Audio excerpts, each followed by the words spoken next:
Shalom. Jumpa lagi bersama saya Pastor Bambang Irawan. Tema firman Tuhan sore ini ketekunan.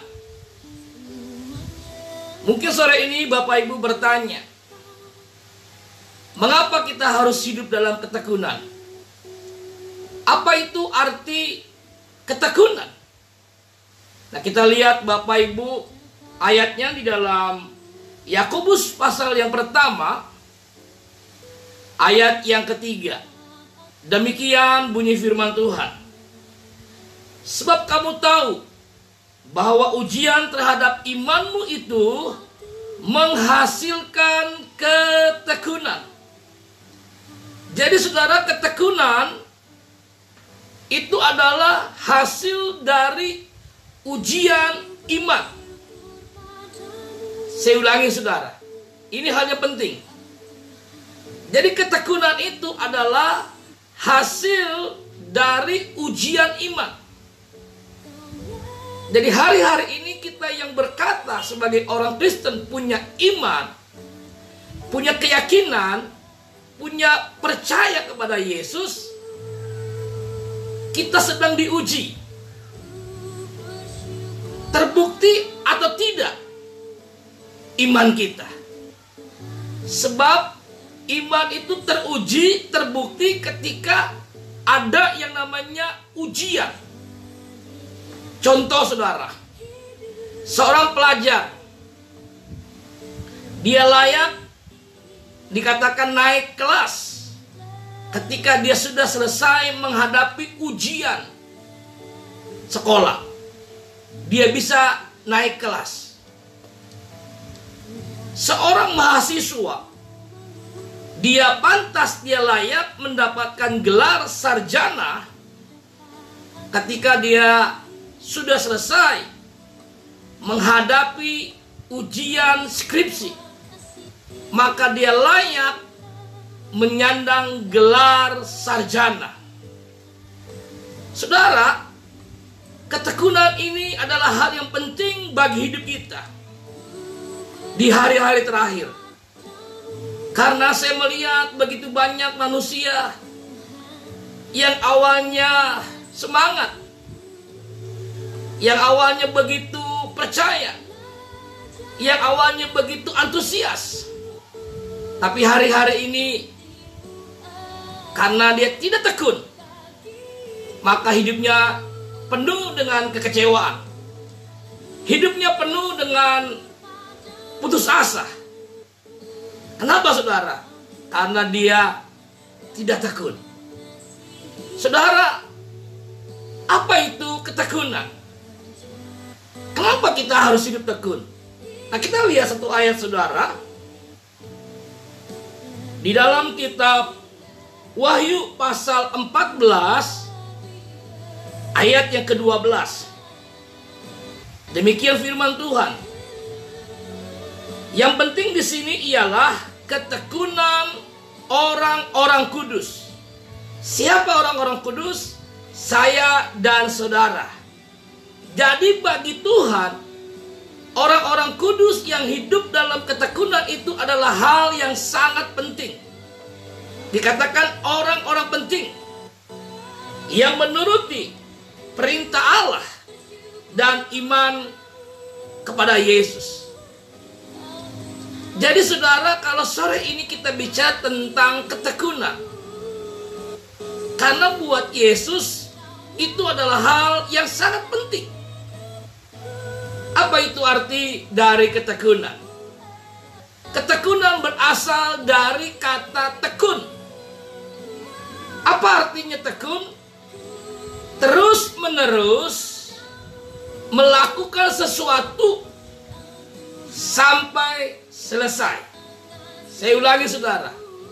Tekun artinya terus menerus melakukan sesuatu sampai selesai, meskipun banyak tantangannya. Artinya dia tidak pernah putus asa. Artinya dia tidak pernah menyerah. Saudara, lawan kata dari tekun bukan malas. Banyak orang berpikir bahwa lawan kata dari tekun itu malas. Salah. Lawan kata dari tekun itu, saudara, menyerah. Itu yang benar. Nah, jadi saudara, Tuhan rindu. Tuhan ingin saya dan saudara adalah orang-orang yang hidupnya hari-hari ini hidup dalam ketekunan. Orang-orang yang tidak pernah untuk menyerah. Iman kita hari-hari ini sedang diuji. Apakah kita orang-orang yang tekun? Atau orang-orang yang hari-hari ini sebagai pecundang? Orang-orang yang mudah menyerah karena situasi, kondisi, keadaan yang saya boleh katakan memang sebuah kondisi keadaan yang tidak mudah harus kita hadapi.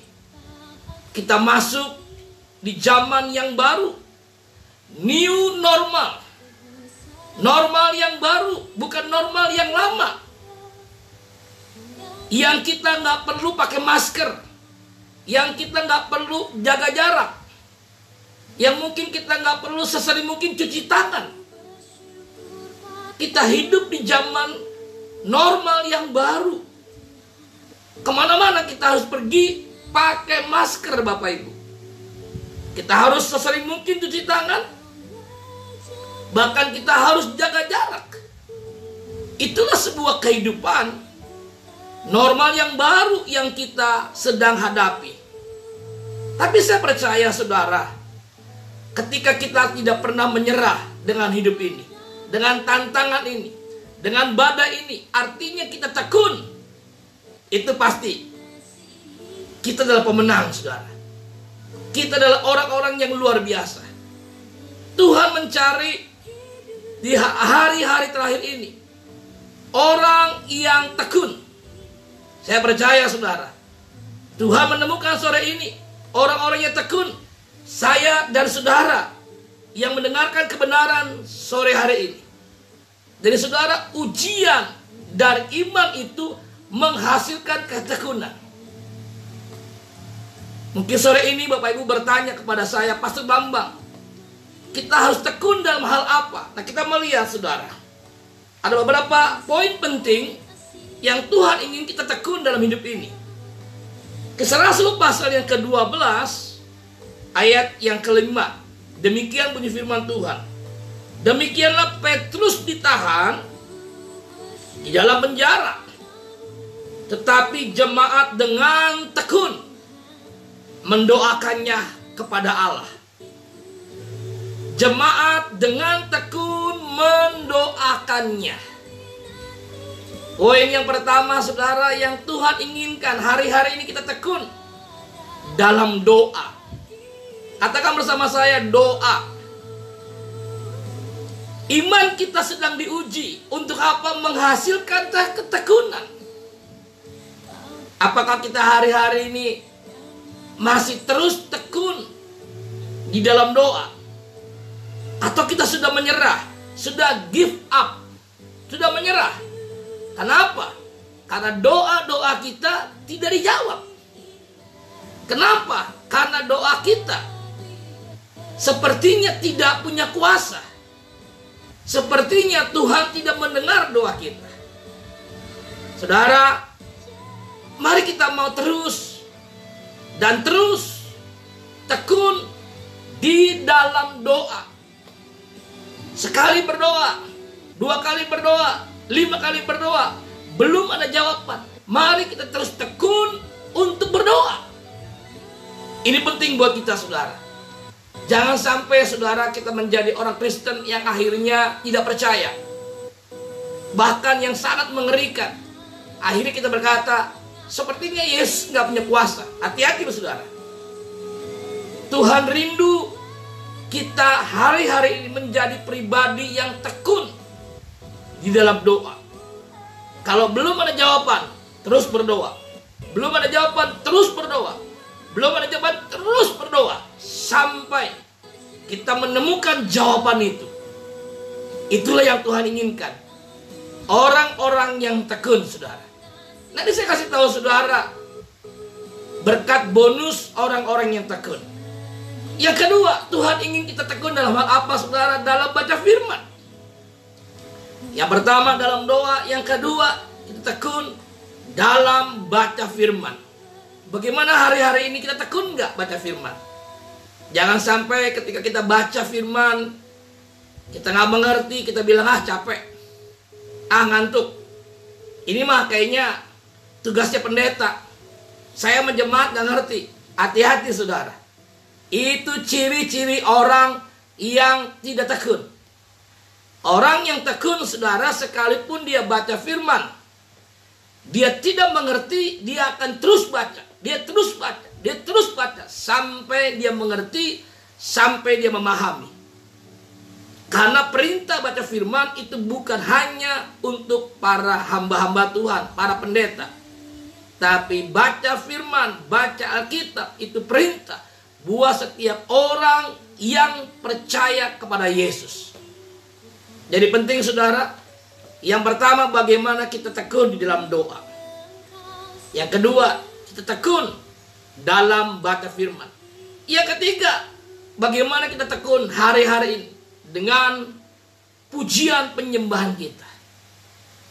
Ingat saudara, saya perlu ingatkan sore ini, pekerjaan kita nanti di sorga hanya memuji, menyembah nama Tuhan. Tidak ada yang lain. Tahu dari mana? Alkitab berkata, kita hanya memuji, menyembah Tuhan. Nah, kalau dari kita sekarang ini kita tidak membiasakan, tidak melatih diri kita untuk memuji, menyembah nama Tuhan, nanti kita di sorga jadi masalah. Ingat Bapak Ibu, di sorga tidak ada LCD, tidak ada layar monitor untuk kata-kata lagu, saudara. Jadi mari Bapak Ibu kita belajar untuk menghafal setiap lirik kata demi kata, setiap lagu pujian penyembahan. Tidak ada alasan kita berkata, saya nggak hafal, saya nggak bisa baca, saya terlalu tua. Hanya masalahnya kita mau tekun nggak? Itu masalahnya. Saya percaya kalau kita tekun, kita nggak pernah menyerah. Kita tidak pernah excuse. Tahu excuse? Memberikan berbagai macam alasan. Orang Kristen yang tekun, dia tidak pernah memberikan berbagai macam alasan. Karena tekun artinya terus-menerus melakukan sesuatu sampai selesai. Meskipun banyak tantangan yang dihadapi. Dia tidak pernah give up. Dia tidak pernah menyerah. Dia never give up. Tidak pernah menyerah. Ayo Bapak Ibu sore ini, saya mau ajak setiap kita yang mendengar kebenaran, jadilah orang Kristen yang tekun, yang tidak pernah menyerah. Karena ujian iman kita menghasilkan ketekunan. Hari-hari ini iman kita sedang diuji. Benar nggak kita percaya Yesus?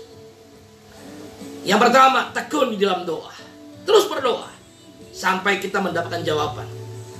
Terus baca kitab sekalipun kita nggak mengerti, sampai kita mengerti. Yang ketiga, yang terakhir, mari kita terus melatih diri kita dengan tekun untuk kita belajar biasa memuji, menyembah nama Tuhan. Wow, ini luar biasa. Kenapa saudara? Latihan kita menentukan nanti kita di surga.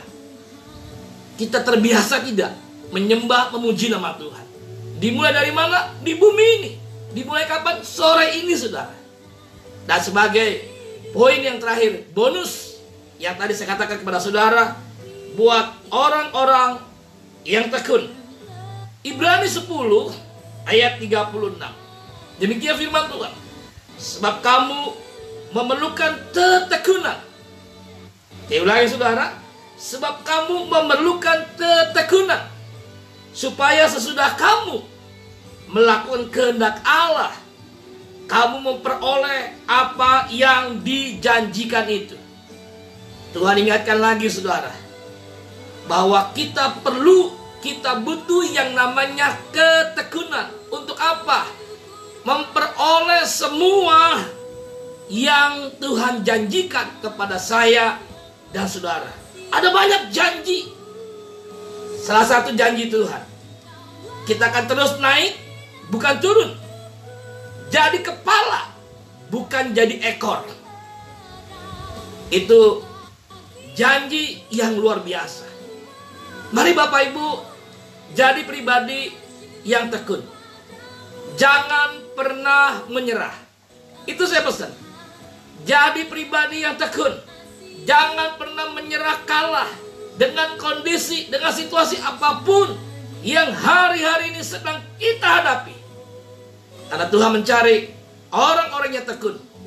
Tekun berdoa, tekun baca firman, tekun memuji, menyembah nama Tuhan. Bersama saya, Pastor Bambang Irawan. Salam sukses sejati. Hidup serupa Kristus. Bersama Yesus kita pasti bisa. Bersama Yesus kita melakukan perkara yang besar, yang luar biasa. Haleluya. Shalom.